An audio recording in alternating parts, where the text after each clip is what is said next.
Hello students, welcome again to my channel. आजकल मैं आपको करवा रही हूँ प्रैक्टिस पेपर, किस सब्जेक्ट का? मैथ्स का। किस क्लास के लिए? 10th क्लास के लिए।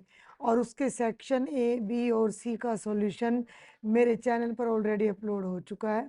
और अब हम स्टार्ट करेंगे सेक्शन डी का सॉल्यूशन, जिसमें 5-5 नंबर के 4 क्वेश्चन आएंगे। अब यहाँ एक बात मैं क्लियर कर दूं कि जब आपका फाइनल एग्ज़ाम होगा तो उसमें इस सेक्शन में से आपको केवल 2 ही क्वेश्चंस में इंटरनल चॉइस मिलेगी। एक स्टैटिस्टिक्स में मिलेगी और एक इस फर्स्ट वाले में। लेकिन ये जो पेपर बोर्ड ने डाला हुआ है, मुझे नहीं पता इन्होंने बाय मिस्टेक दिया है या क्या किया है। इन्होंने इन चारों ही क्वेश्चंस में इंटरनल चॉइस दे दी है। यानी कि अब ये 4 क्वेश्चंस नहीं हैं, बल्कि 4 2 जा 8 क्वेश्चन दे दिए हैं। जब आप करोगे तो आपको 6 क्वेश्चन मिलेंगे, 4 मिलेंगे, 2 में चॉइस। उन 6 में से 4 आपको करने पड़ेंगे। तो इस सेक्शन में अभी कुल मिलाकर 8 क्वेश्चन है जो 5-5 नंबर के हैं। तो हम शुरू करते हैं क्वेश्चन नंबर 32 से। ठीक है, सबसे पहले स्टेटमेंट को समझते हैं।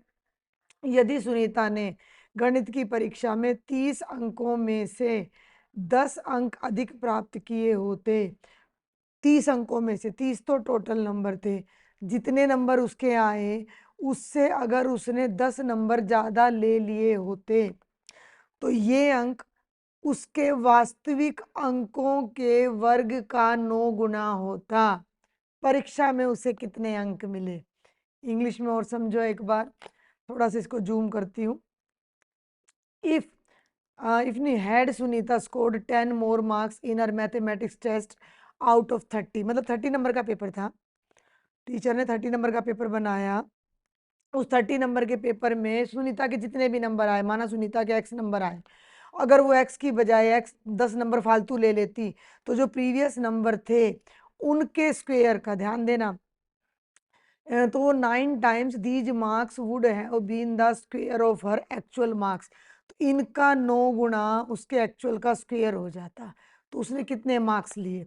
अब इसमें जो ये 30 है ना, ये 30 को हम यूज नहीं करेंगे, हम इसको क्वाड्रेटिक इक्वेशन से सोल्व करेंगे।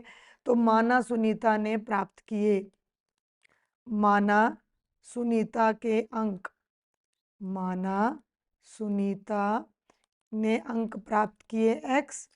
अब बात ध्यान से सुनना, अकॉर्डिंग टू क्वेश्चन अगर उसके 10 नंबर ज़्यादा आ जाते, बहुत ध्यान से, तो यहाँ पर अब देखो स्टेटमेंट में थोड़ा फर्क है। हिंदी में तो ये कह रहा है कि उसके ये नंबर वास्तविक अंकों के वर्ग का 9 गुना होते। हिंदी में तो ये कह रहा है कि एक्स स्क्वेयर का 9 गुना होते। और इंग्लिश में जो ये बरखुरदार कह रहे हैं कि सुनीता के अगर 10 नंबर ज़्यादा आगे होते तो 9 टाइम्स दीज मार्क्स, यानी कि x प्लस 10 का जो 9 टाइम्स होता, that would have been the square of her actual marks. तो वो एक्स स्क्वेयर होता है। यानी दोनों स्टेटमेंट में गड़बड़ है। इससे पहले भी अगर आपने बी और सी सेक्शन देखा तो वहाँ भी स्टेटमेंट में गड़बड़ थी। तो अभी मैं चेक करती हूँ, देखते हैं कि कौन सी स्टेटमेंट इसमें सही है और फिर हम इसको सॉल्व करते हैं। तो बेटा जी, क्रॉस चेक करने के बाद मैंने देखा कि आपकी ये वाली स्टेटमेंट सही है और ये वाली रॉन्ग है। यानी हिंदी मीडियम वाली स्टेटमेंट आपकी, मैं कहूँगी कि ये स्टेटमेंट गलत है। समझ में आ रही मेरी बात, मैं क्या कह रही हूँ? इस पेपर में मिसप्रिंट है, फाइनल में ऐसा नहीं होता है। अगर फाइनल में ऐसा होता है तो आपको क्वेश्चन करके ज़रूर आना है, आपको फिर उसका ग्रेस मार्क मिल जाता है। तो ये क्या कह रहा है कि अगर जितने नंबर सुनीता के अब आए हैं उससे अगर उसके 10 नंबर ज़्यादा आ जाएं तो उस नंबरों का 9 गुना पहले वाले नंबरों के स्क्वायर के इक्वल हो जाएगा।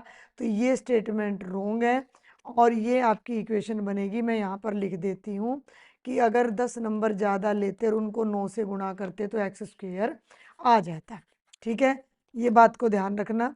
और अब इसको सोल्व कर दो, क्वाड्रेटिक इक्वेशन बन जाती है 9x जमा 90 बराबर है x की 2।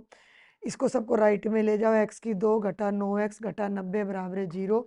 मध्य पद मिडल टर्म को ब्रेक कर दो, जोड़ो या घटाओ तो 9 आना चाहिए और गुणा करो तो 90, 15 छिक्के 90 और 15 में से 6 गए 9। ये आप अपना बना के देख लेना, नहीं तो क्वाड्रेटिक फॉर्मूला द्विघात समीकरण से कर लेना। तो ये बन जाएगा एक्स स्क्वेयर माइनस 15x जमा 6x घटा 90 बराबर है 0। भाई 15 में से 6 गए 9, 15 6 जा 90। दोनों में से x कॉमन ले लो, x घटा 15। इन दोनों में से 6 कॉमन ले लो, x घटा 15। x घटा 15 कॉमन आ गया तो यहाँ बच गया x और यहाँ बच गया 6। दोनों को इक्वल टू 0 करो, या तो x घटा 15 0 है या फिर आपका x जमा 6 0 है। x की वैल्यू या तो 15 है या -6 है। -6 हो नहीं सकती क्योंकि नंबर है जो नेगेटिव आ नहीं सकते। तो x की वैल्यू 15 आ जाएगी कि सुनीता को शुरू में 15 नंबर मिले। क्रॉस चेक कर लो, अगर सुनीता के नंबर 10 बढ़ जाते, 15 में 10 जोड़ दो तो 25, तो जो 25 का 9 गुणा है वो कितना होता 225, और ये 225 उसके पहले वाले नंबरों का स्क्वायर हो जाता, वर्ग हो जाता, यानी हमारा आंसर बिल्कुल ठीक है। तो ये हमने क्रॉस चेक कर लिया। आप अपनी स्टेटमेंट को ठीक कर लेना, मैंने अच्छे से समझा दी है। अब हम इसी के बी पार्ट पर चलते हैं। बहुत इंपॉर्टेंट है, बहुत बार आता है ये दो कर, इसमें ना देखो अथवा लिखा हुआ है, यहाँ अथवा नहीं लिखना था तो मेरे हिसाब से 2.5 नंबर का ये हो जाता और 2.5 का ये हो जाता। 5 का नहीं है ये क्वेश्चन, मतलब दोनों मिला के 5 के हैं, बट ये अकेला एक एक पार्ट 5 का नहीं है। दो क्रमागत धनात्मक पूर्णांक ज्ञात करो जिनके वर्गों का योग 365 है। क्रमागत माने एक के बाद एक, धनात्मक माने पॉजिटिव। दो पॉजिटिव नंबर लेने और एक के बाद एक आ रहे और उनके स्क्वायर्स का जोड़ 365 हो।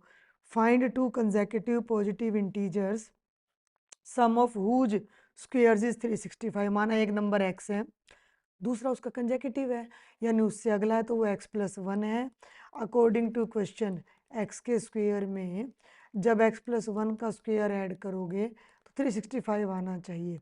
तो एक्स स्क्वायर इसको सोल्व करो, A square plus B square plus 2ab 365, ये हो गया 2x स्क्वायर प्लस 2x, 365 को भी लेफ्ट में ले आओ, माइनस हो गया।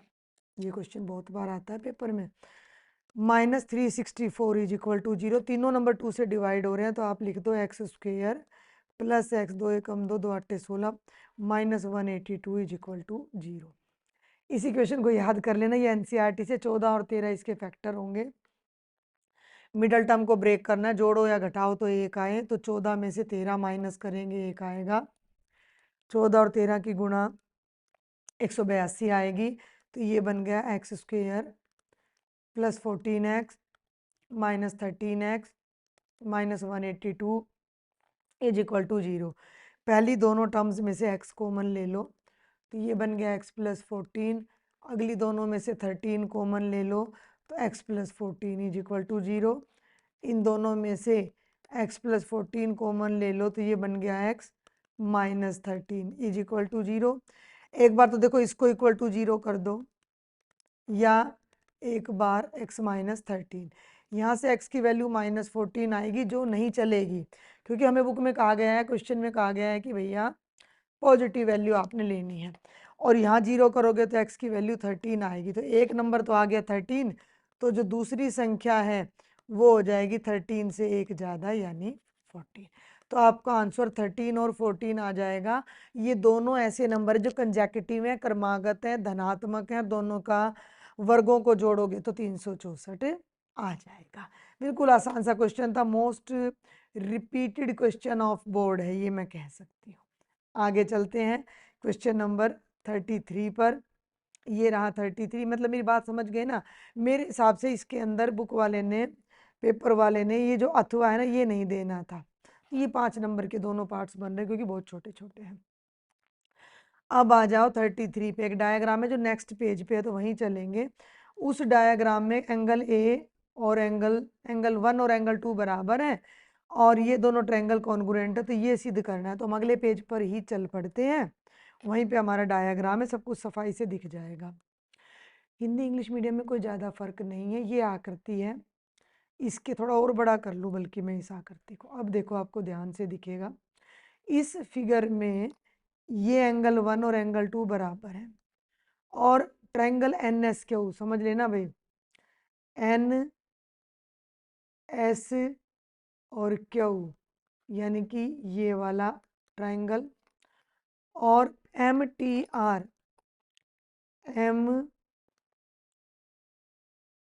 टी और आर, ये ब्लू वाला, ये दो ट्राइंगल्स भी हमारे कॉन्ग्रुएंट हैं। दिख रहे हैं दूर से, अलग ही डिफरेंट कलर है। तो प्रूव क्या करना है कि जो पी टी एस ट्राइंगल है, ये पी टी एस किस कलर में लूँ, पी टी एस यानी ये ऊपर वाला, और पी आर क्यू यानी ये पूरा बड़े वाला। समझ रहे हो? पी आर क्यू को मैं और कलर नहीं है, ब्लू में ही ले लेती हूँ, पी आर क्यू। ये दोनों आपने सिमिलर दिखाने हैं। तो थोड़ा सा होच पोच हो गया है, तो सारा मैं एक बार साफ कर देती हूँ। देखो, जिनको मैंने सिमिलर दिखाना है पहले उनको पकड़ती हूँ, पी टी एस और पी आर क्यू, यानी कि ये वाला, ये बड़ा और ये दोनों ट्राइंगल्स मैंने सिमिलर दिखाने, छोटे वाला और बड़े वाला, ब्लू वाला और रेड वाला। और हमें पता क्या है, पहले उन चीज़ों को देखते हैं। तो इसको पहले अंडू कर लें। देखो जल्दी से, एंगल 1 और एंगल 2 इक्वल है। अगर मैं इस त्रिभुज की बात करती हूँ पीटीएस में, ध्यान देना, त्रिभुज पीटीएस में एंगल 1 और एंगल 2 बराबर है। इसका मतलब उनके सामने वाली भुजाएं, एक के सामने वाली भुजा है पीटी, ये वाली, और दो के सामने वाली भुजा है पी एस, ये वाली, ये दोनों बराबर हो जाएंगी। क्योंकि अगर किसी भी ट्रायंगल में दो एंगल्स इक्वल हो तो उनकी अपोजिट साइड्स भी इक्वल होती हैं। पहली बात नोट कर ली। अब चलो दूसरी बात पे भाई, ये दो ट्रायंगल्स एन एस क्यू और एम टी आर, देखो ये है एन एस क्यू, ठीक है, और एम टी आर, दोनों कॉन्ग्रुएंट है। इस बात को नोट कर लो, because triangle N S Q congruent है एम टी आर के। जब दो ट्रायंगल कॉन्ग्रुएंट होते हैं तो उनके सभी पार्ट्स इक्वल होते हैं। तो ये जो एंगल है, ये वाला और ये वाला, दोनों इक्वल हो जाएंगे। मैं क्यू और आर इनको बोल सकती हूँ। ध्यान से सुनना मेरी बात को, क्यू और आर दोनों इक्वल आ गए भाई। मैं कह सकती हूँ कि angle P Q R is equal to angle P R Q. बहुत ही सिंपल सा क्वेश्चन है, क्लियर है?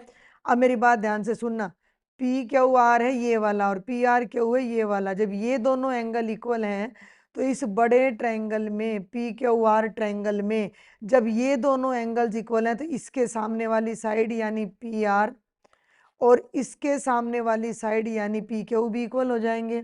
क्योंकि किसी भी त्रिभुज में अगर दो एंगल बराबर हैं तो उनके सामने वाली भुजाएं, आइसोसेलेस ट्रायंगल में अगर दो एंगल्स इक्वल हैं तो साइड्स भी इक्वल होती हैं, साइड्स इक्वल हैं तो एंगल्स भी।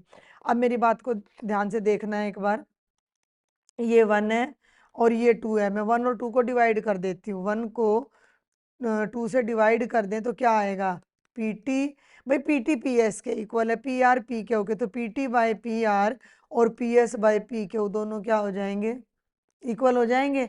अब देखना, इसी डायग्राम को मैं थोड़ा सा दोबारा बनाती हूँ, ये, और इसको मैं थोड़ा और बढ़ा लूँ तो ये, मैंने तुम्हें क्या बताया था कि हमें ये ऊपर वाला ट्रायंगल पी टी एस और ये नीचे वाला ट्रायंगल पी आर क्यू, ये सिमिलर प्रूव करने हैं। अब ध्यान से देखो, तो पी एस बटे पी क्यू और पी टी बटे पी आर, देखो पी टी बटे पी आर और P S by P Q, sides की रेशियो इक्वल आ गई और एंगल पी दोनों में कॉमन है। And angle S P T is equal to angle Q P R. जो ये पी एंगल है ये लाल वाले में भी है और ये इस ब्लू वाले में भी है, तो ये कॉमन हो गया। अगर दो ट्रायंगल्स की कोरस्पॉन्डिंग साइड्स की, दो कोरस्पॉन्डिंग साइड्स का रेशियो सेम है, यानी कि संगत भुजाओं के दो जोड़ों का अनुपात बराबर है और उनके बीच का कोण अगर बराबर आ रहा है, तो साइड एंगल साइड नियम से दोनों के दोनों ट्रायंगल क्या हो जाएंगे, समरूप हो जाएंगे, सिमिलर हो जाएंगे। तो पी टी एस सिमिलर हो गया पी आर क्यू के। बिल्कुल कुछ भी नहीं था इस क्वेश्चन में। जल्दी से मैं फटाफट फिर से रिपीट कर देती हूँ, ध्यान से देखना। देखो ये एंगल 1 एंगल 2 के इक्वल है, तो 1 के सामने की भुजा पी टी और 2 के सामने की भुजा पी एस बराबर है। अब ये वाला ट्रायंगल और ये वाला ट्रायंगल सिमिलर है, तो ये एंगल, ये उल्टा बोल गई मैं, ये वाला ट्रायंगल का ये एंगल और इस वाले ट्रायंगल का ये एंगल बराबर है। तो बड़े वाले ट्रायंगल में ध्यान से देखो कि जब एंगल क्यू और आर इक्वल है तो पी आर और पी क्यू भी इक्वल है। अब ये दोनों को डिवाइड कर दो तो इनका रेशियो भी इक्वल और एंगल पी कॉमन है। तो बेटा जी ये ऊपर वाला ट्रायंगल, फिर से कलर कर दूं मैं भाई, ये वाला ट्रायंगल और ये वाला पूरा ट्रायंगल क्या हो जाएगा, सिमिलर हो जाएगा। ठीक है, फिर भी कोई डाउट हो तो मुझे बता देना, ये एनसीईआरटी में नहीं है, एग्जाम्पलर में है ये क्वेश्चन। अब इसी की इंटरनल चॉइस में चलते हैं। इसमें फिर इन्होंने इंटरनल चॉइस दे दी है, तो इसको थोड़ा छोटा करूंगी क्योंकि मैं स्क्रीन पर समझाऊंगी। दोनों मीडियम वाले बच्चे देख लें, ए बी सी डी एक समलंब है, A B C D is a trapezium जिसमें ए बी और डी सी समानांतर है। बल्कि मैं वो ले लेती हूँ स्ट्रेट लाइन। देखो एक लाइन और ये दो लाइन, दोनों पैरेलल हैं और ये दोनों नॉन पैरेलल हैं। और इसका जो नाम है वो है ए बी सी डी। आप चाहो तो ऊपर से भी इसकी नेमिंग कर सकते हो। और ये दोनों साइड से पैरेलल है। ठीक है, this is a trapezium and two sides are parallel, जिनके विकर्ण एक दूसरे को ओ पर प्रतिच्छेद करते हैं। जो इसके डायगोनल्स हैं वो एक दूसरे को ओ पॉइंट पर कट कर रहे हैं। ये है डायगोनल नंबर 1 और ये है डायगोनल नंबर 2, और दोनों जिस पॉइंट पर कट कर रहे हैं उसका नाम ओ है। हमें प्रूव क्या करना है कि A O by B O is equal to C O by D O. A O by B O is equal to C O by D O. अब मैं इसको दो तरह से कर सकती हूँ। अब मुझे नहीं पता ये क्वेश्चन इसने कहाँ से दिया हुआ है, समझ में आ रही बात। ये क्वेश्चन थेल्स थ्योरम से भी हो सकता है और ये क्वेश्चन सिमिलैरिटी से भी हो सकता है। सिमिलैरिटी से इसी पेपर में ये क्वेश्चन आ चुका है, बहुत आसान पढ़ने वाला है। कैसे, देखो जरा, ये वाला ट्रायंगल ले लो और ये वाला ट्रायंगल ले लो। त्रिभुज ए ओ बी और त्रिभुज सी ओ डी में देखो भाई, ये दोनों रेखाएं समानांतर हैं, पैरेलल है और ये ट्रांसवर्सल है। ये एक जेड बन गया तो ये एंगल इसके इक्वल होएगा, alternate interior angle. Am I right भाई? Angle D C O is equal to angle B A O. भाई ये एंगल इसके इक्वल आ गया। अल्टरनेट इंटीरियर पूरा रीजन आपने लिखना है। क्या रीजन लिखोगे कि भैया ए बी डी सी के पैरेलल है। इसी तरह ये वाला एंगल इसके इक्वल हो गया कि angle O B A is equal to angle O D C. ये भी अल्टरनेट इंटीरियर एंगल है भैया, हो गया। और ये वर्टिकली अपोजिट है, तो दो ही एंगल एंगल प्रॉपर्टी से जो ट्रायंगल ए ओ बी है वो ट्रायंगल सी ओ डी के सिमिलर हो गया। सिमिलर हो गया तो इनकी कोरस्पॉन्डिंग साइड्स की रेशियो इक्वल होएगी। तब ये दो ट्रायंगल है, ध्यान से देख लो, A O by C O is equal to O B by O D. लेकिन जो बुक वाले ने पूछा है वो थोड़ा सा अलग है, उसमें ए ओ के नीचे बी ओ आ रहा है। तो तुमने क्या करना है, इस ओ बी को तो यहाँ ले जाना और इस सी ओ को ऊपर ले जाना है, बस इतना ही करना है। तो ये हो जाएगा ए ओ के नीचे तो ओ बी आ जाएगा और सी ओ के नीचे ओ डी, और इसको रिफाइन कर दो, A O by B O is equal to C O by D O. हो गया, बिल्कुल सिंपल सा क्वेश्चन है सिमिलैरिटी से। लेकिन इसी क्वेश्चन को मैं थेल्स थ्योरम से भी कर सकती हूँ। थेल्स थ्योरम से भी जल्दी से बता देती हूँ। भाई पेपर में बाई चांस आ जाए कि भैया थेल्स से करो, तो तुम क्या करोगे कि ये तो अपना ट्रापीजियम हो गया ए बी सी डी, ये दोनों डायगोनल हो गए जो एक दूसरे को ओ पे कट कर रहे हैं। यहाँ से एक लाइन खींच लो, यहाँ से एक लाइन खींच लो, ओ से ई, ओ ई डी सी के पैरेलल है, जब डी सी के पैरेलल तो इसके भी। अब तुमने क्या करना है, ध्यान से देखना है। अब इसमें ना आपको बस ट्रायंगल्स छांटने हैं दिमाग से। पहले तो ले लो ये वाला ट्रायंगल, मैं रफली बता रही हूँ, इस ट्रायंगल में ये लाइन इसके पैरेलल है। तो थेल्स थ्योरम क्या कहती है कि उल्टा भी ले सकते हो ना, कि A E by E D, A E by E D is equal to A O by O C, A O by O C. हो गया। अब क्या करना, एक मिनट, अब आप ले लो ये वाला ट्रायंगल, ध्यान से देखना। अब आप ले लो ये वाला, ब्लू कलर से ले लेती हूँ मैं इस ट्रायंगल को।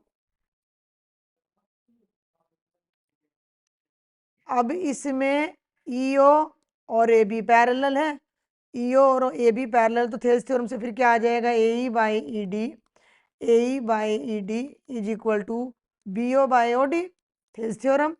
अब ए बाई ई डी इसके भी इक्वल है, ए बाई ई डी इसके भी इक्वल है, तो ए ओ बाय ओ सी और भैया B O by O D equal आ जाएगा। इसको यहाँ ले जाओ और इसको यहाँ ले जाओ, तो हम इस क्वेश्चन को थेल्स थ्योरम से भी कर सकते थे और सिमिलैरिटी से भी कर सकते थे।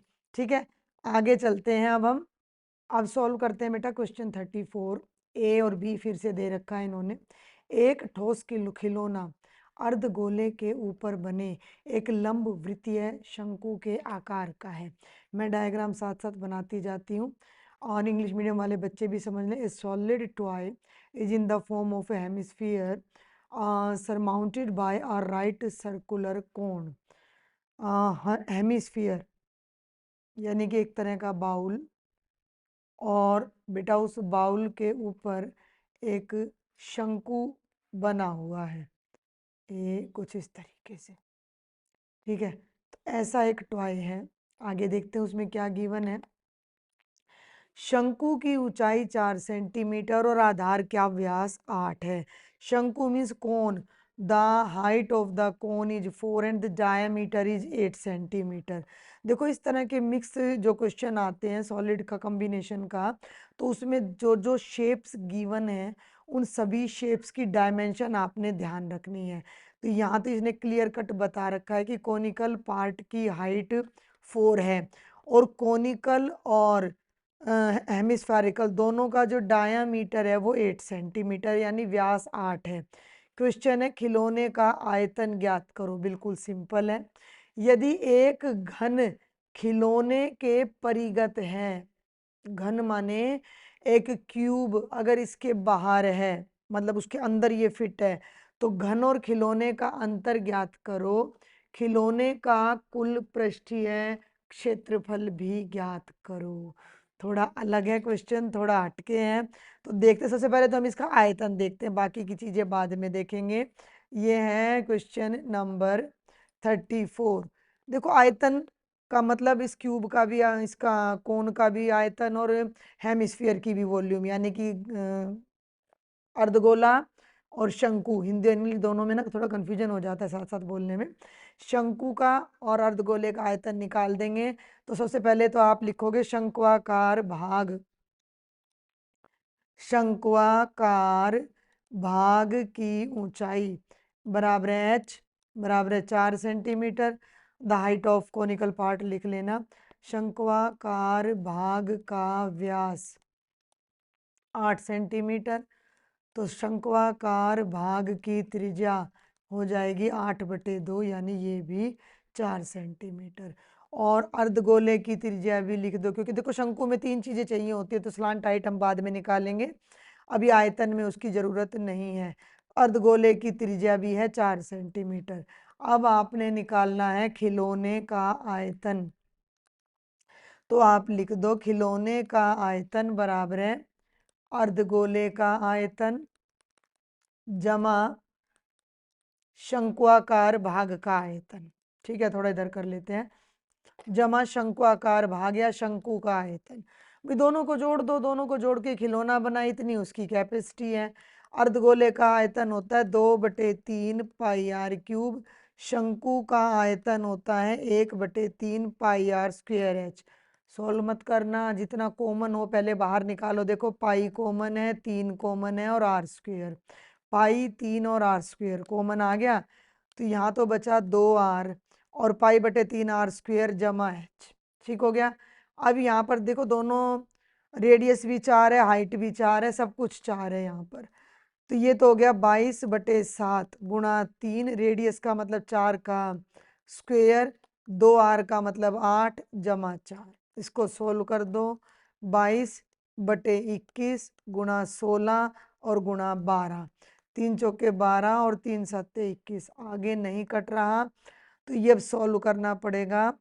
देखो 22 चौके 88 गुणा 16/7, 16 8 128 हासिल पाई 12 और 128 में 12 जोड़ोगे तो 140, 1408/7 सेंटीमीटर स्क्वायर आ जाएगा। डेसिमल में बदल दो, 7 दूनी 14, ना जाने की 0, 7 एकम 7, 8 में से 7 गए 1, 7 एकम 7 और 7 चौक 28, ये हमारा सेंटीमीटर क्यूब, सॉरी, खिलौने का क्या आ जाएगा, आयतन आ जाएगा। अब हम इसके अगले पार्ट पर चलते हैं। पहले मैं आपको सिनेरियो दिखा दूं क्या चल रहा है। देख लो, यहाँ तक ये हमारा मतलब वॉल्यूम ऑफ द टॉय तक हमारा क्वेश्चन हो चुका है। अब इससे आगे देखो, 3 पार्ट कर दिए इसने इस क्वेश्चन के। यदि एक घन इस खिलौने के परिगत है, देखो खिलौने के चारों तरफ घन नहीं बन पाएगा। हाँ, घन के चारों तरफ मैं खिलौना बना, घन के अंदर मैं खिलौना बना के आपको दिखा देती हूँ कि किस तरह का आपकी फिगर ये हो सकती है। ठीक है, ऐसा कुछ होगा कि इस तरीके से, और इसके अंदर ये टॉय ऐसे होगा, बिल्कुल बिल्कुल बंद है, बिल्कुल बंद। तो जब ये घन एक क्यूब एज मतलब the toy is circumscribed, A cube is circumscribing the toy, toy के चारों तरफ एक क्यूब है। तो जब ये पूरा क्यूब है ना, तो ये जितना इसका डायामीटर है उतनी इस क्यूब की साइड होगी, यानी घन की भुजा 8 होगी। आ रही है बात समझ में? अब उस घन की भुजा को हम 8 लेकर ये कह रहा है कि घन और खिलौने के आयतन में अंतर ज्ञात करो। खिलौने का आयतन मैंने निकाल दिया है। अब हम यहाँ घन वाला पार्ट करेंगे, क्योंकि घन खिलौने के चारों तरफ है, क्योंकि घन खिलौने के चारों तरफ है, चारों तरफ है। तो जो घन की भुजा होगी ना, घन की भुजा जो होगी वो क्या होगी, व्यास, घन की भुजा व्यास के बराबर होगी, यानी ए बराबर 8 सेंटीमीटर होगा। तो अब तुम निकाल दो भैया घन का आयतन। घन का बस यही लॉजिक पकड़ना था कि भाई खिलौने के बिल्कुल बाहर, हवा में नहीं है, बिल्कुल उसके एज से एज टच होके क्यूब है, तो उस क्यूब की भुजा और जो उसका हेमिस्फीयर का और कोन का जो डायमीटर है वो बराबर होगा। तो घन का आयतन होता है ए क्यूब, यानी 8 का क्यूब, और 8 का क्यूब तो होता है 512 घन सेंटीमीटर। अब उसने बोला है कि घन के आयतन में और खिलौने के आयतन में अंतर ज्ञात करो। तो तीसरे स्टेप पे आ जाओ कि घन का आयतन, घन का, घन बड़ा है ना, बाहर है ना, घटा खिलौने का आयतन। तो बेटा घन का आयतन है 512, खिलौने का है, अगर आप शुरू से दशमलव में बदलोगे थोड़ा 19-20 का फर्क हो सकता है। तो मैं यही सजेस्ट करूंगी कि आप इन क्वेश्चंस को इसी तरीके से करना, क्योंकि बार बार डेसिमल में बदल के करना बहुत लंबा पड़ता है। 10 में से 4 गए 6, 9 में से 1 गया 8, 1 में से 1 गई 0 1, और 5 में से 2 गए 3। तो ये बच्चे आ जाएगा 310.86 सेंटीमीटर क्यूब।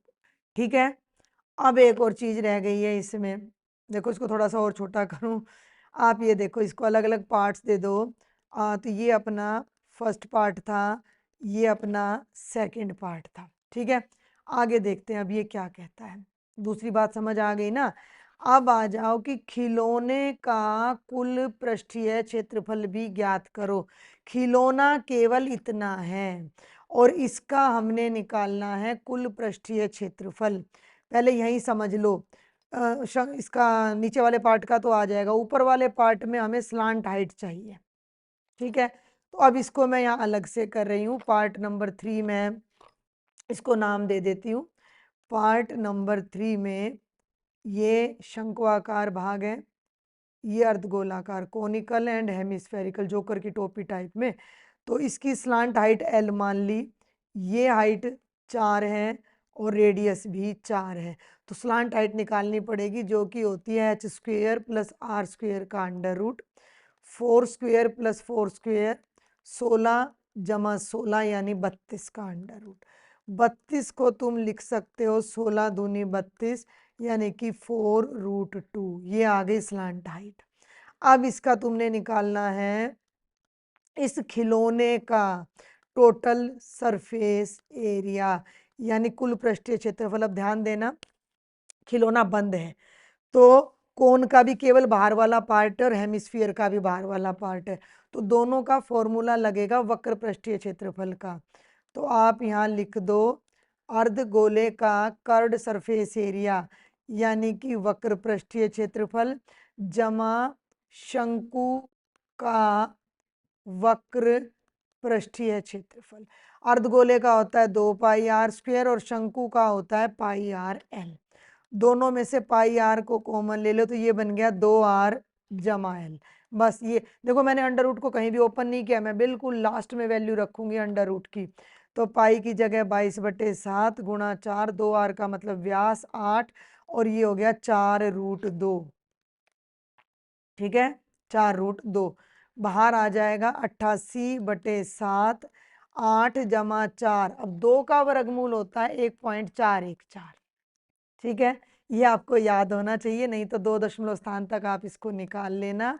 तो 88/7, 8 जमा, अब इसको 4 से गुणा कर दो, 4 चौक 16, 4 एकम 4 और 1 5, 4 चौक 16 और ये आ गया, ये बन गया 8 और 5 13।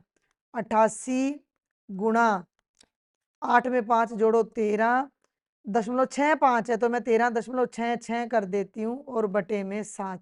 या आप इसको ऐसे भी कर सकते हो कि 88 गुणा 13.7/7, 6 का मतलब 7, राउंड ऑफ में कर दो। अब इनकी गुणा करके और डिवाइड कर दो।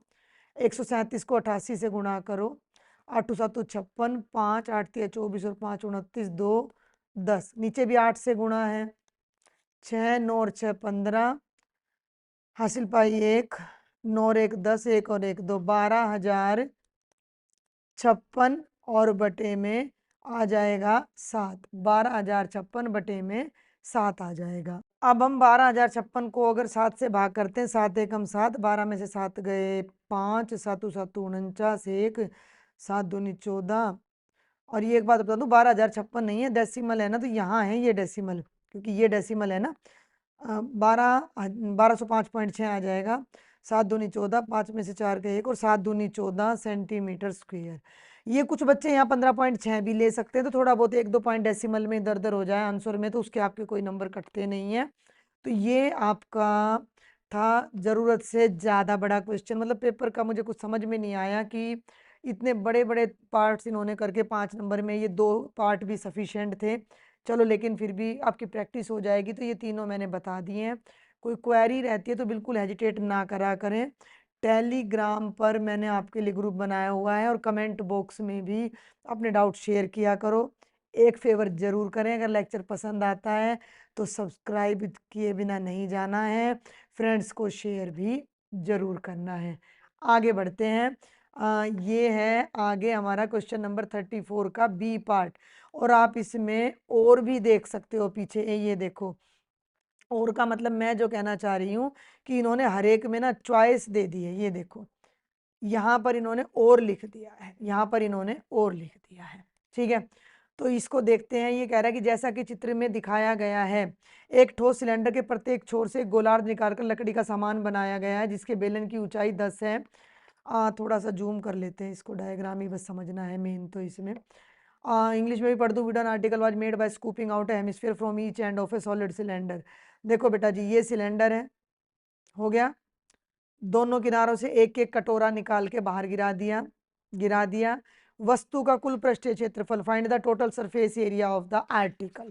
भाई जो भी ये आपको दिख रहा है ना, इसका टोटल सरफेस एरिया निकालना है। सबसे पहले तो देखो इसके अंदर दो चीजें हैं, एक बेलन है और एक अर्धगोला है, एक सिलेंडर है और एक हेमिस्फीयर है। तो पहले तो दोनों की डायमेंशंस नोट कर लो। सिलेंडर का मतलब हो गया, सिलेंडर का मतलब हो गया हिंदी में बेलन। तो बेलन की ऊंचाई, बेलन की ऊंचाई को एच बोलते हैं, जो कि इन्होंने यहाँ पर साफ साफ दे रखी है, कितनी है, 10 सेंटीमीटर। तो ये हो जाएगी 10 सेंटीमीटर। और त्रिज्या भी बिल्कुल साफ साफ दे रखी है, 3.5। दोनों की त्रिज्या बिल्कुल सेम है, यानी कोई ज़्यादा काम हमें करना नहीं है, ये आसान क्वेश्चन पड़ेगा। ये तो होगी बेलन की दोनों डायमेंशन। अब आ जाओ अर्धगोले पर। तो अर्धगोले की त्रिज्या भी उतनी ही है, तो इसको भी स्मॉल आर कहेंगे, 3.5 सेंटीमीटर। अब बस मेन ये समझना है कि टोटल सरफेस एरिया यानी कुल पृष्ठीय क्षेत्रफल का क्या मतलब है। तो बेटा कुल पृष्ठीय क्षेत्रफल का मतलब है कि अगर ये फिगर मैं आपके हाथ में दे दूं तो आप इस पे कहाँ कहाँ हाथ घुमा सकते हो, कहाँ कहाँ पेंट कर सकते हो। तो देखो मैं एक तो इसके यहाँ बाहर बाहर हाथ फिरा सकती हूँ, ठीक है। एक इस कटोरे के अंदर हाथ फिरा सकती हूँ, एक नीचे की तरफ से इस कटोरे के अंदर हाथ फिरा सकती हूँ जो सॉलिड है। तो बेलन के बाहर का मतलब बेलन का वक्र पृष्ठीय क्षेत्रफल, कटोरे के अंदर हाथ फिराने का मतलब उस बाउल का भी कर्ड सरफेस एरिया और दूसरे बाउल का भी कर्ड सरफेस एरिया, इन तीनों को जोड़ देंगे तो इस वस्तु का, इस आर्टिकल का क्या आ जाएगा, कुल पृष्ठीय क्षेत्रफल आ जाएगा। वस्तु का कुल पृष्ठीय क्षेत्रफल बराबर है बेलन का वक्र पृष्ठीय क्षेत्रफल जमा दो अर्धगोले हो गए ना, दो अर्धगोलों का भी वक्र पृष्ठीय क्षेत्रफल, curved surface area of cylinder plus curved surface area of to hemispheres. तो सिलेंडर का हो गया 2πr/h और इनका 2 इंटू 2πr², क्योंकि एक हेमिस्फीयर का 2πr² होता है, तो 2 का करोगे तो डबल हो जाएगा। पहले तो इसको लिखो, फिर इसमें से कॉमन लो, 2 दूनी 4, कॉमन लेके लास्ट में सोल्व किया करो, बहुत आसान पड़ता है, कैलकुलेशन कम से कम होते। 2πr कॉमन ले लिया, h जमा में 2r। तो अब इनमें वैल्यू पुट कर दो, 2 गुणा 22/7। अब रेडियस ध्यान देना 3.5 है तो मैं 35/10 कर रही हूँ। ऊंचाई 10 है, देखो रेडियस 3.5 है तो 3.5 का डबल करोगे तो 7 आ जाएगा। क्लियर हो गया भाई? ये हो गया 7 5 35, 5 दूनी 10, बाहर रह गया 22, अंदर रह गया 17, 17 दूनी 34, 3 17 दूनी 34 और 3 35, 354 वर्ग सेंटीमीटर हमारा आंसर आ जाएगा, जो बेहद आसान सा था। हाँ, इससे पिछला क्वेश्चन बहुत ज़्यादा लंबा था, मैं कह सकती हूँ, मुश्किल तो नहीं था। तो ये था आपका क्वेश्चन नंबर 34। और अब जल्दी से इस सेक्शन का लास्ट क्वेश्चन देखेंगे, क्वेश्चन नंबर 35। ये है बेटा क्वेश्चन नंबर 35। यदि निम्नलिखित आंकड़ों का माध्यक 525 है, बारंबारता का योगफल 100 है, तो x और y का मान ज्ञात करो। The median is 525 and the values, find the values of x and y if the total frequency is 100। देखो मीडियन बोल दिया, माध्यक बोल दिया, तो हमें संचयी बारंबारता यानी कि CF तो बनाना पड़ेगा। बारंबारता आप पढ़ लेना, आसान से राशि होती है, स्टेटमेंट में कुछ नहीं है। 0 to 100, 100 to 200, ये 2 5 x 12 17 आपकी फ्रीक्वेंसी दे रखी है। तो अब हम यहाँ बना लेते हैं अपनी संचयी बारंबारता। ठीक है भाई, इसमें सबसे पहले लिखो 2, 2 में ये 5 जोड़ो 7, 7 में x जोड़ो, 7 + x, उसमें 12 जोड़ो, 19 जमा x, 19 में 17 जोड़ोगे तो 36 जमा x, 36 में ये 20 जोड़ोगे तो 56 जमा x, 56 जमा x में y जोड़ोगे तो अलग हो गया, तो 56 जमा x जमा y, 56 में 9 जोड़ो तो 9 और 6 15, 65 जमा x जमा y और 7 72 जमा x जमा y और 4 76 जमा x जमा y। ये हमारा टोटल डाटा होता है जो कि इन्होंने 100 दे रखा है। तो सबसे पहले तो इसी को पकड़ लो कि 76 + x + y 100 होगा। 76 को राइट में ले जाओ और 100 में से माइनस कर दो, तो एक रिलेशन आ गया कि x + y की वैल्यू 24 है। क्लियर हो गया? अब दूसरी कंडीशन देखते हैं, उसने बोला है मीडियन 525 है, 525 है। तो ये बात आप लिखो कि क्योंकि माध्यक यानी मीडियन 525 है, तो हमें मीडियन क्लास पता लग गई कि हमारा मीडियन 500 और 600 के बीच है। ये दूसरा तरीका है, 100 का आधा 50 करके मत करना। अब आपने ये देखना है कि हमें मीडियन ऑलरेडी पता है जो 500 से 600 के बीच है, तो उसके सामने वाली फ्रीक्वेंसी f हो जाएगी और उसके ऊपर वाली फ्रीक्वेंसी CF हो जाएगी। तो ये सारी बातें अब आप यहाँ लिखोगे कि जो माध्यक वर्ग है, माध्यक वर्ग है वो हो गया 500 से 600।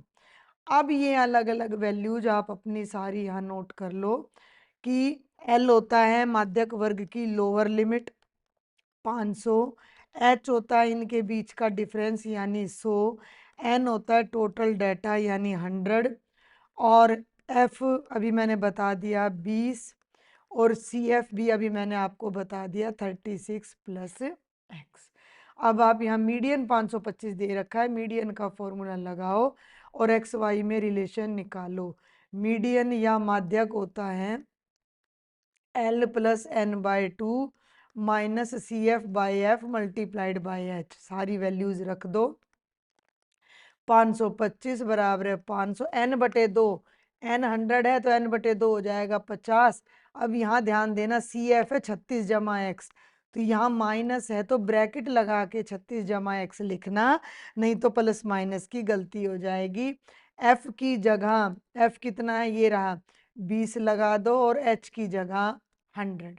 इसको सॉल्व करो। अब देखो जरा, ये 500 को लेफ्ट में ले आओ तो ये 525 यानी 525 में से माइनस हो जाएगा। इस 20 से ये 100 कैंसिल होकर 5 आ जाएगा। और अब इस ब्रैकेट को देखो, ये बचेगा 50 माइनस 36 माइनस एक्स, क्योंकि ब्रैकेट में है ना, और गुणा में 5। 525 में से 500 गए 25, 50 में से 36 गए 14 घटा एक्स, और ये गुणा में 5 था। आप चाहो तो इस 5 को पहले ही अपना लेफ्ट साइड में ले आओ, तो ये 5 यहाँ पर डिवाइड हो जाएगा। 5 5 जा 25, 5 is equal to 14 minus X. X को लेफ्ट में ले आओ, 5 को राइट में, 14 में से 5 गए 9, एक्स की वैल्यू 9 आ गई। और अभी हमने ऊपर निकाला था कि एक्स प्लस वाई 24 है, तो इस फर्स्ट इक्वेशन से निकाल दो y की वैल्यू। x प्लस वाई 24 है, यहाँ 9 रख दो। 9 प्लस वाई 24 है तो y की वैल्यू 14 में से 9 गए 5, y 15 और x 9 आ जाएगा, और ये आपका आंसर हो जाएगा। बिल्कुल सिंपल सा क्वेश्चन था, और इसी तरह के क्वेश्चन आपसे ज़्यादा पूछे जाने की पॉसिबिलिटी रहती है एग्जाम में। ठीक है, पूरा एक फ्रेम में कर दिया है। और अब इसी में एक इंटरनल चॉइस आपको दे रखी है, सेक्शन डी का ये लास्ट क्वेश्चन है। किसी कारखाने के 50 श्रमिकों की मजदूरी के वितरण पर विचार करें। Consider the following distribution of daily wages of 50 workers. उचित विधि का उपयोग करके देखो, उचित विधि यानी आप पे डिपेंड कर रहा है कि आपने कौन सा मेथड लगाना है। और औसत दैनिक मजदूरी, औसत का मतलब बच्चे माध्य होता है। Find the mean daily wages, mean of the workers of the factory by using an appropriate method. तो मीन निकालना है, तो ये तो यहाँ पर लिख देती हूँ मैं मजदूरी रुपयों में, तो कितनी है ये ध्यान दो। आपको देखो, मैं ज्यादातर बच्चों को बोलती हूँ कि जिनको ज्यादा मेथड समझ ना आए भैया वो डायरेक्ट मेथड से करो, कोई भी दिक्कत नहीं है। थोड़ी सी कैलकुलेशन लंबी होगी, बाकी मेथड अगर आप भूल जाते हो तो 160 से 180 और 180 से 200। ठीक है, अब इसकी लिख लो बारंबारता, यानी FI बारंबारता, FI 12 14 8 6 और 10। और अब मैं आपको इनका माध्य निकाल के बताती हूँ। दोनों दो तरीकों से बता दूंगी मैं, मतलब एक का आइडिया दे दूंगी। अब हम पहले यहाँ पर क्लास मार्क यानी कि वर्ग चिन्ह या मध्य बिंदु भी कह सकते हो, XI निकालेंगे। जो इनसे निकलेगा 100 में 120 को जोड़ो 220 और उसका आधा करो। क्लास मार्क का 1 नंबर का क्वेश्चन आ जाता है अभी कि भैया इन दोनों को जोड़ो और 2 से डिवाइड कर दो, यानी उनके बिल्कुल बीच का। तो कितना आ गया 110, यानी 110 आ गया। अगले का निकालने की कोई जरूरत नहीं, क्योंकि इन दोनों में 20 का फर्क है, तो आगे सब में 20 20 ऐड करते चले जाओ। 130 150 170 और 190। अब अपना डायरेक्ट मेथड है, जो पहला मेथड है कि FI को XI से, यानी इनको मल्टीप्लाई करो, यहाँ लिखते चले जाओ, इन सबको जोड़ दो और sigma FI XI by sigma FI कर देना, और आपका मीन आ जाएगा डायरेक्ट मेथड से। लेकिन मैं एक मेथड और बता देती हूँ, कल्पित माध्य विधि, एज्यूम्ड मीन मेथड। तो आपने क्या करना है कि इन्हीं में से एक माध्य को मान लेना है। माना कल्पित माध्य, माना कल्पित माध्य ए, बीच का ले लो 150, इसको मान लो 150। अब आपने यहाँ एक नया कॉलम बनाना है DI, जिसको डेविएशन बोलते हैं, जिसको हम डेविएशन, एक बार यहाँ लिख दूं मैं दोबारा से, वर्ग चिन्ह हो गया। यहाँ DI का मतलब XI माइनस है, हर एक में से A माइनस कर दो। 110 है, 110 में से 150, 110 में से 150, 110 में से 150 माइनस करो, माइनस का 40, इसमें से माइनस करो तो माइनस का 20, जीरो। 170 में से 150 माइनस करो 20 और ये 40। अब तुमने क्या करना है कि एफ आई की और डी आई की गुणा करनी है, एफ आई की और डी आई की। तो ये 12 और ये 40, 12 चौक 48 माइनस का 480, 14 दूनी 28 माइनस का 280, 8 की और 0 की करोगे 0, 6 की और 20 की 620 120 और ये हो जाएगा 400। और इनको ऐड कर दो, सिग्मा एफ आई डी आई। पहले इनको भी कर लेना, फ्रीक्वेंसी सिग्मा एफ आई 12 और 14 26 और 8 34 और 6 40 और 10 50, 50 उसने बोल भी रखा है स्टेटमेंट में। अब मेरी बात सुनो, इनको कैसे जोड़ोगे? नेगेटिव को अलग जोड़ो, 0 8 और 8 16 माइनस का 760। पॉजिटिव को जोड़ो तो जमा का 520, 0 4 माइनस का 240 आ जाएगा। ठीक है, माइनस का 240 आ जाएगा। आप दूसरे तरीके से भी इसको कर सकते हो, किसी की वर्बल कैलकुलेशन अच्छी हो तो 480 में से 400 गए माइनस का 80, 120 में से माइनस का 80 गया प्लस का 40 और इसमें से प्लस का 40 करोगे तो माइनस का 240। अब देखो माध्य का फॉर्मूला, इस विधि से जो हमारा माध्य होगा वो होगा A plus sigma F I D I by sigma F I. तो ए मैंने लिया था 150, F I D I negative आ गया माइनस का 240 और सिग्मा एफ आई 50, ये कट गया 150 प्लस माइनस माइनस 24/5। 24 को 5 से डिवाइड करना आसान रहेगा बजाय लघुत्तम लेने के। 5 चौके 20 और 5 आठे 40। 150 में से 4.8 घटा दो, 10 में से 8 गए 2, ये 145.2 आ जाएगा। तो 145.2 आपका माध्य, औसत, मीन ये आ जाएगा। दोनों तरीके मैंने आपको बता दिए हैं। ये था कंप्लीट सेक्शन डी। कोई भी डाउट है, कोई भी क्वेरी है तो मुझे ज़रूर से ज़रूर शेयर करें, लेक्चर भी शेयर किया करो और चैनल भी सब्सक्राइब कर लेना। अब हम शुरू करते हैं बेटा सेक्शन ई यानी कि केस स्टडी बेस क्वेश्चंस का सॉल्यूशन। 3 क्वेश्चन है इनमें, बस जैसे हर क्वेश्चन के 4 पार्ट होंगे, उसमें एक पार्ट में लास्ट में आपको चॉइस, तीन पार्ट होंगे, एक पार्ट में आपको लास्ट में चॉइस मिलेगी। तो आसान सा है, ये तो एपी का क्वेश्चन है, देखते हैं एक बार। टूथपिक से बनी आकृति के अनुक्रम में पहले 4 पैटर्न दिए गए हैं। The first 4 patterns of a sequence of figure made of toothpicks are given. पहले पैटर्न में 4 टूथपिक लग रही हैं, दूसरे में 1 2 3 4 5 6 7 लग रही हैं। देखो 1 2 3 4 5 6 7 8 9 10 लग रही हैं, और 4 और 3 7 और 3 10 और 3 13 टूथपिक इसमें लग रही हैं। क्लियर हो गया? पांचवें पैटर्न में कितनी, पांचवा नहीं सॉरी 15वां में कितनी टूथपिक है? How many toothpicks are there in 15th pattern? तो बहुत सिंपल सी बात है कि ये आपकी एक एपी बन चुकी है।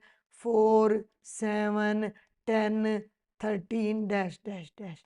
ए की वैल्यू 4 है, डी की वैल्यू 3 है। तो 15th पैटर्न का मतलब A15 का मतलब A प्लस 14D, यानी कि 4 जमा 14 इंटू 3, 4 जमा 42, 42 और 4 कितनी आ जाएंगी? 46। 46 स्टिक्स हमारी 15th पैटर्न में लगेंगी।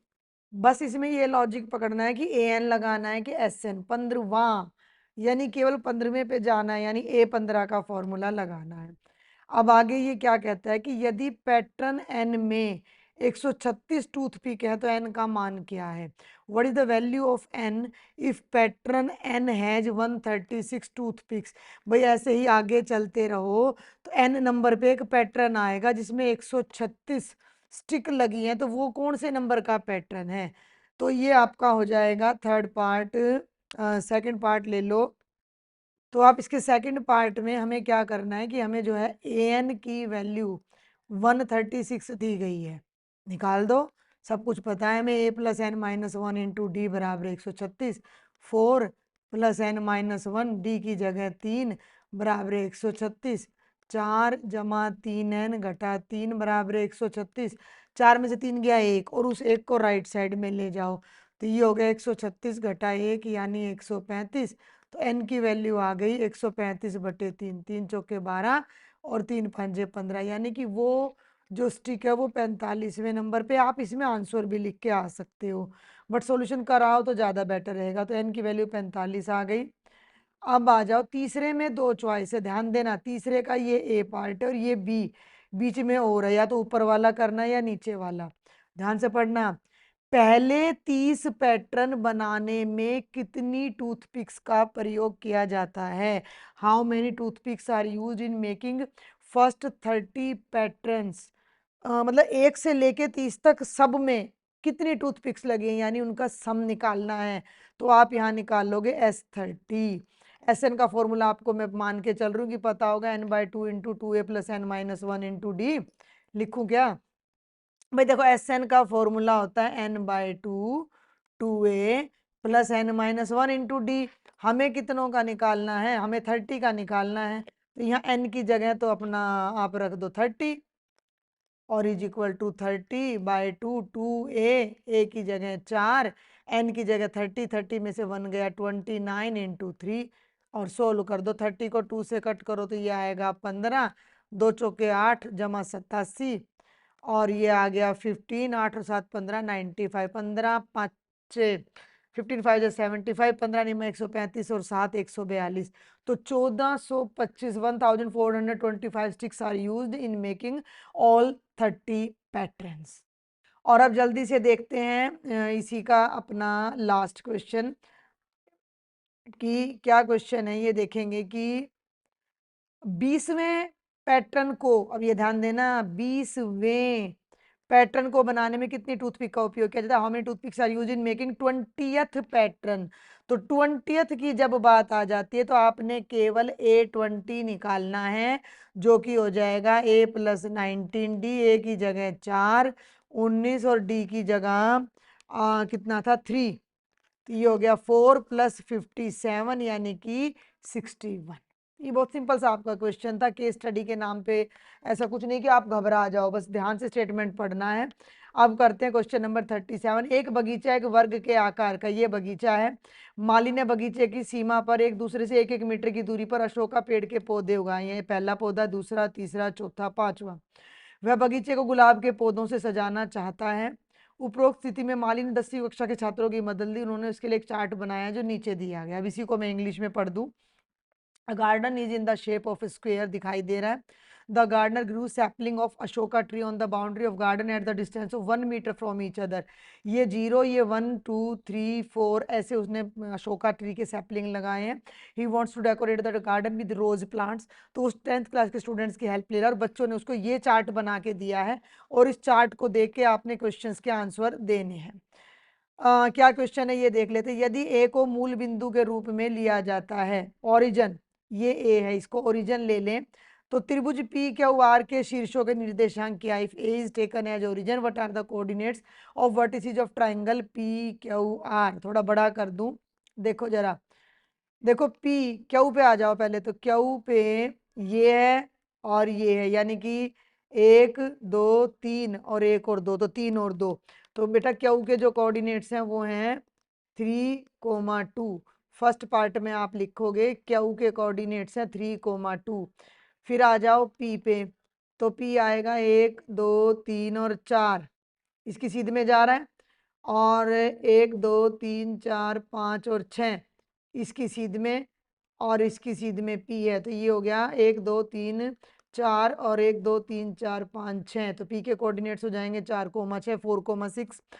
आर में देखो ना, लिख ही लो ना, 1 2 3 4 5 6 7 1 2 3 4 5 6 7। तो ये आर हो गया 6 पे और 5 पे। तो आर के कोऑर्डिनेट्स हो गए 6,5। ये था पहला क्वेश्चन। सेकंड पे चलते हैं। दूरियां पी क्यू और क्यू आर ज्ञात करो। Find the distances P Q and Q are. एक मिनट क्वेश्चन देख लेते हैं। हमने कोई छोड़ तो नहीं दिया? बिल्कुल नहीं छोड़ा। पहले क्वेश्चन में यही था। अगले पेज पर इन्होंने थोड़ी सी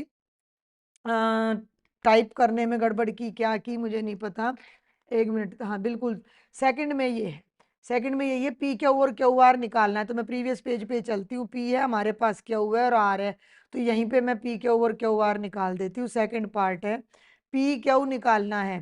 तो देखो मैं यहाँ बता दूं कि पी की वैल्यू कितनी है, 4,6 है, क्यू की वैल्यू कितनी है, 3,2। तो डिस्टेंस फॉर्मूला क्या होता है, x2 माइनस x1 का square plus y2 minus y1 के स्क्वेयर का अंडर रूट। तो कर दो, आगे से ले लो, 4 माइनस 3 का स्क्वेयर और प्लस ये पीछे वाला ले लो, 6 माइनस 2 के स्क्वेयर का अंडर रूट। ठीक है, तो 4 में से 3 गया एक, एक का स्क्वेयर एक, 6 में से 2 गया 4, 4 का स्क्वेयर 16 और ये अंडर रूट 17 आ जाएगा। ऐसे ही अब क्यू आर निकाल दो, क्यू आपके सामने है, ये रहा, और आर आपके सामने है। तो 3 माइनस 6 का स्क्वेयर प्लस 2 माइनस 5 का स्क्वेयर का अंडर रूट, 3 में से 6 गया -3, -3 का स्क्वेयर 9, फिर 3 का स्क्वेयर 9, 9 और 9 18, 18 को लिख दो 9 दूनी 18, यानी कि 3√2। आगे चलते हैं, देखो अब ध्यान से देखना, ये सेकंड का ए कर दिया इन्होंने, सेकंड का ए। अब ये बी, अब मेरी बात सुनो, इंग्लिश में फिर आ जाओ एक बार, find the distance P Q and Q R, मैंने करवा दिया है। ठीक है, और अब एक केवल ये क्वेश्चन रह जाता है, उस दो रह जाते हैं कि उस बिंदु के निर्देश, इसमें इसके अंदर ये चॉइस दे रखी है कि या तो ऊपर वाली डिस्टेंसेस निकाल दो 2 नंबर में, या ये नीचे वाला कर दो कि उस बिंदु के निर्देशांक ज्ञात करो जो पी और आर को जोड़ने वाले रेखाखंड को 2:1 में बांटता है। एक ऐसे ना रेखाखंड बना लो और इसको नाम दे दो पी आर, पी आर।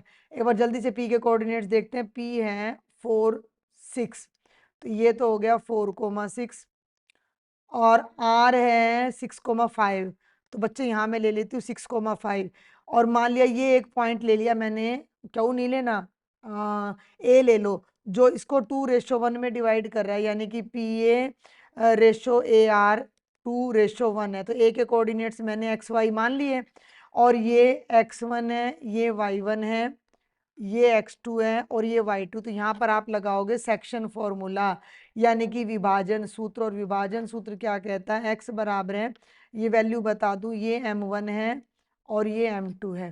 तो ये हो जाएगा m1 x2 जमा m2 x1 बटे m1 जमा m2। तो x की वैल्यू आ जाएगी 2 × 6, वैल्यू सारी आपके सामने है, m1 m2 x2 y2 x1 y1। तो 2 × 6 जमा 1 × 4, 2 × 6 प्लस 1 × 4/2 + 1 12 जमा 4/3 यानी 16/3। और अब निकाल दो y, y होगा m1 y2 plus m2 y1 bye m1 plus m2। अब निकाल दो, 2 × 5 और जमा 1 × 6। ठीक है, 2 × 5 प्लस 1 × 6/2 + 1, 10, दोनों सेम आ रहे हैं, जमा 6/3, ये आ गया 16/3। तो जो ए के कोऑर्डिनेट्स हैं वो ये आ गए 16/3, 16/3। और अब जल्दी से इसका एक ऑप्शन और रह जाता है, थोड़ा जूम कर दें, थर्ड पार्ट। ठीक है, मेरी बात समझ में आ गई ना। सेकंड की, फर्स्ट में कोई चॉइस नहीं थी, मैंने पीछे ये नहीं देखा कि फर्स्ट को उसने हिंदी और इंग्लिश दोनों में दे रखा था यहाँ पर। ठीक है, फर्स्ट को ये दे दिया था हिंदी और इंग्लिश में, सेकंड का ये ऊपर वाला पूरा पार्ट हिंदी में था और नीचे वाला पूरा इंग्लिश में। और अब ये थर्ड क्वेश्चन है जिसमें कोई चॉइस नहीं है। तो ये कहता है कि ज्ञात कीजिए कि क्या त्रिभुज पी क्यू आर समद्विबाहु है। अभी डिस्टेंस निकाली थी हमने, पीछे 2 डिस्टेंस तो निकाल ली थी। सुनना मेरी बात ध्यान से, भाई ये है P Q are, P Q are में से पी क्यू तो ये आ रहा है, क्यू आर ये आ रहा है, पी क्यू आ गया, क्यू आर आ गया, बच गया पी आर। पी आर और निकाल के देख लो भाई कितना आ रहा है, अगर कोई 2 साइड्स इक्वल हो गई तो समद्विबाहु हो जाएगा। तो ये है हमारा थर्ड पार्ट। तुम निकालो पी आर, पी आर 6 - 4 का वर्ग जमा 5 - 6 का स्क्वेयर का अंडर रूट, 2 का वर्ग जमा -1 का वर्ग 2 दूनी 4 और एक 5 का अंडर रूट। भाई ये तो तीनों साइड्स अलग अलग आ रही हैं, इसका मतलब जो ये ट्राइंगल है ये आइसोसेलेस तो नहीं है। पूरा मत करने लग जाना कि तीनों डिस्टेंस, दो डिस्टेंस तो हम पहले ही निकाल चुके हैं, तीसरी हमने निकाल दी और ये आइसोसेलेस नहीं था। अब देखते हैं इसका लास्ट क्वेश्चन, और ये है हमारा लास्ट क्वेश्चन, क्वेश्चन नंबर 38, जो कि डायग्राम पर है। डायग्राम अगले पेज पर है। गडीसर झील राजस्थान के जैसलमेर जिले में स्थित है। गडीसर झील इसे जैसलमेर के राजा ने बनवाया था और 14वीं शताब्दी में गढ़सी सिंह ने इसका पुनर्निर्माण कराया था। झील में कई छतरियां हैं जो कि चित्र में दिखाया गया है। ये डायग्राम है, अभी इस पर हम आएंगे। पानी के स्तर से h मीटर ऊपर एक बिंदु ए से छतरी के शीर्ष बिंदु बी का उन्नयन कोण 45 है और प्रतिबिंब का अवनमन कोण 60 है। जल से ऊपर छतरी की ऊंचाई 10 मीटर है। एक बार आगे चलते हैं, थोड़ा सा जूम करते हैं, डायग्राम को भी देखते हैं और स्टेटमेंट फिर पढ़ते हैं इंग्लिश में। Gadisar lake is located in Jaisalmer district of Rajasthan. It was built by the king of Jaisalmer and rebuilt by Gadsi Singh in 14th century. The lake has many chhatris, ठीक है, एक छतरी दिखा रखी है। One of them is shown here in the adjoining figure. Observe the picture, ध्यान से देखो। From point A h metre above from the water level, देखो ये पानी का लेवल है। पानी से h मीटर में अलग से बनाऊंगी डायग्राम की हाइट पर एक पॉइंट है। From a point A h metre above from the water, ये पॉइंट ए है जो मैंने अभी ये पॉइंट दिखाया। The angle of elevation of top of chhatri point B is 45 degree. छतरी का जो एंगल ऑफ एलिवेशन है, या तो तुम यहाँ ले लो इस हाइट को, तो इधर से भी बन जाएगा। ये h हाइट है और ये ए पॉइंट है, ठीक है। इधर से मैं इसको थोड़ा सा साफ कर देती हूँ। और ये बी पॉइंट इन्होंने यहाँ दे रखा, हाँ भाई ए इन्होंने इधर दे रखा है, मैं गलत कर रही हूँ, दिखा नहीं ना, डायग्राम बड़ा ब्लैक एंड वाइट सा है। थोड़ा सा देखो जूम, ज़्यादा जूम भी नहीं कर सकती मैं, ज़्यादा जूम करूँगी तो फिर ये सारी चीज़ें एक साथ दिखेंगी नहीं। आप एक बार डायग्राम को थोड़ा ध्यान से देखो, एक सेकंड, थोड़ा सा जूम करते हैं और ये देखो। अब आप एक बार डायग्राम को ध्यान से देखो तो ये यहाँ पर आपको ए दिखाई देगा, ये ए है, ये बी है और ये सी है, क्लियर है।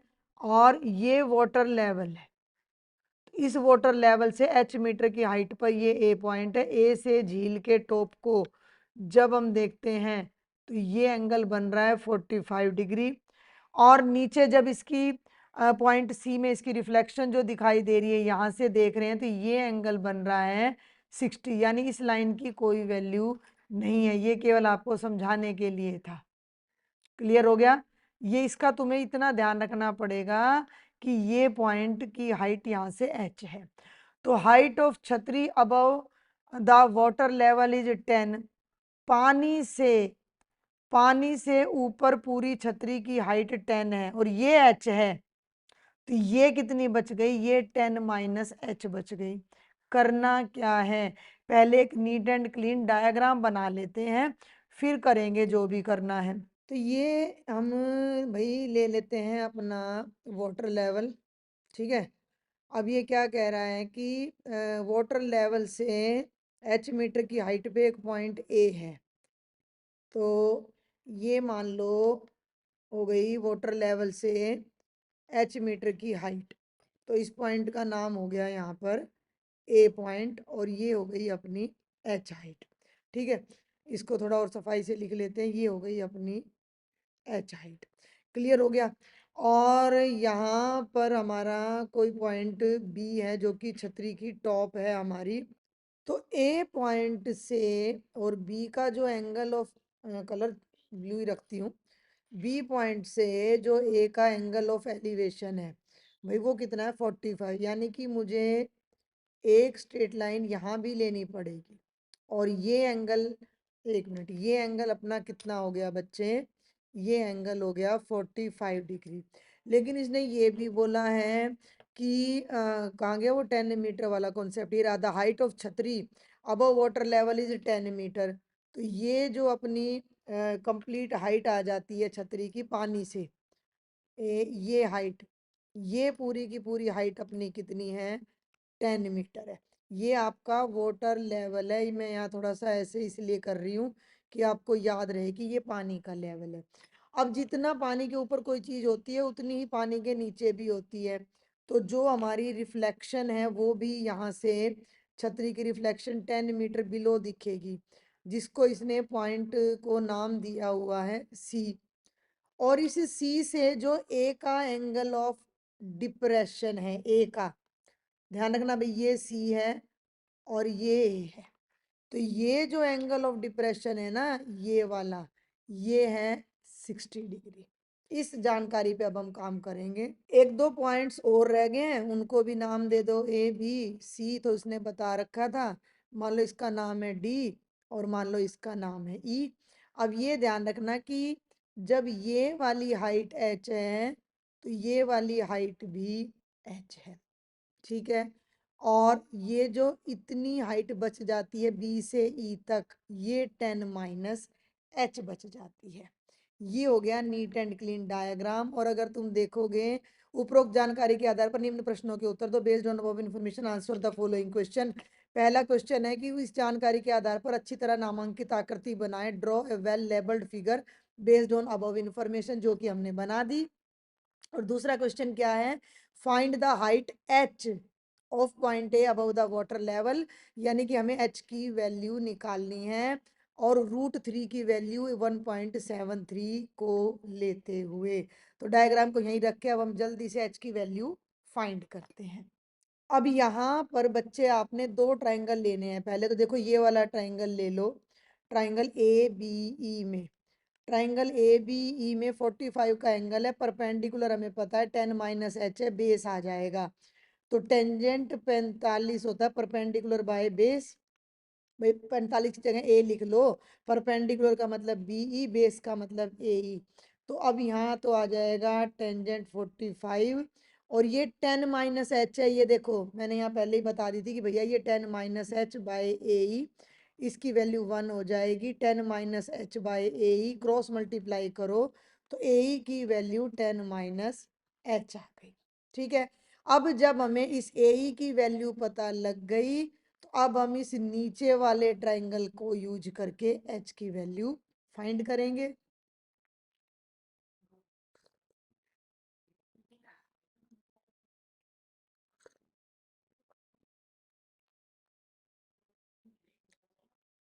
इसको थोड़ा इधर कर लेते हैं। अब ये देखो नीचे वाले ट्राइंगल पे भाई तुम ध्यान देना कि ये है पूरा ट्राइंगल। मैं इसको ना रेड कलर में कवर कर लेती हूँ। ये है और ये है। और इसमें भाई अब हमें ये वाली साइड तो पता लग गई 10 - एच है और ये पानी है, ठीक है। ये अपना पानी बह रहा है तो पानी से नीचे की ये हाइट 10 है, पानी से ऊपर की ये हाइट एच है। तो ये पूरी साइड सीई यहाँ से यहाँ तक ये हो जाएगी 10 + एच। समझ आया कि नहीं आया? ज्यादा होच पोच तो नहीं हो गया है? एक बार मैं रेड कलर लेके फिर बताती हूँ।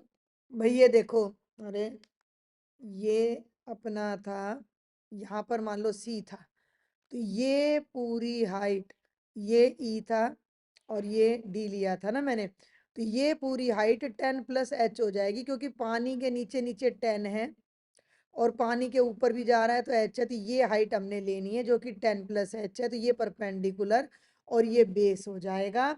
और अब हम नीचे रेड वाला लेंगे ट्राइंगल ए सी ई में, ठीक है। ये वाला आपका एंगल हो जाएगा टेंजेंट ए बराबर है सीई बाय ए, ठीक है। ये हो जाएगा बच्चे tangent A is equal to perpendicular by base C E by A, यानी टेंजेंट 60 बराबर है 10 + H by 10 - H. √3 is equal to 10 + H by 10 - H. Cross multiply कर लो तो ये बन गया 10√3 -√3h is equal to 10 + H. H H एक तरफ, 10√3 - 10 is equal to H plus √3h। यहाँ √3 की जगह 1.73 रख लो और -10, और h कॉमन ले लो तो ये हो गया 1+√3। अब 10 को 1.73 से करोगे तो 17.3 माइनस 10 h इंटू 1 प्लस यहाँ भी √3 की वैल्यू रख दो, तो ये तो हो गया 7.3 और ये हो गया h इंटू 2.73। और बच्चे ये आ गया 7.3/2.73 is equal to h। Decimal हटा दो, नीचे वाले के नाम की 2 जीरो ऊपर लग जाएंगे और ऊपर वाले के नाम की 1 जीरो नीचे। तो ये h की वैल्यू आ जाएगी 730/273। इनको डिवाइड कर देना। आप इसको डिवाइड करोगे तो आपका आंसर 2 यहाँ लिख देती हूँ मैं, 2.67 मीटर समथिंग आ जाएगा। तो ये आपकी जो h की वैल्यू है वो आ जाएगी। h का मतलब है कि भाई ये हाइट कितनी ली गई थी वाटर लेवल से ऊपर की हाइट। ठीक है, तो बच्चे ये था आपका कंप्लीट प्रैक्टिस पेपर का सॉल्यूशन। इस पूरे सैंपल पेपर कह लो या आप इसको बोर्ड, इसको एक्चुअल में प्रैक्टिस पेपर बोलता है या मॉडल पेपर बोलता है। बोर्ड ने ही इशू किया है ये पेपर, मैं फिर बता दूं आपको। तो इसमें कोई भी डाउट हो, कोई भी क्वेरी हो, मुझे ज़रूर शेयर करना है। और बार बार मैं आपको कह रही हूँ कि चैनल को सब्सक्राइब जरूर करें ताकि टीचर को भी मोटिवेशन मिले, और अपने ज़्यादा से ज़्यादा फ्रेंड्स को शेयर करें। टेलीग्राम पे मुझे ज्वाइन करें और अपने डाउट्स भी शेयर करें। Thank you.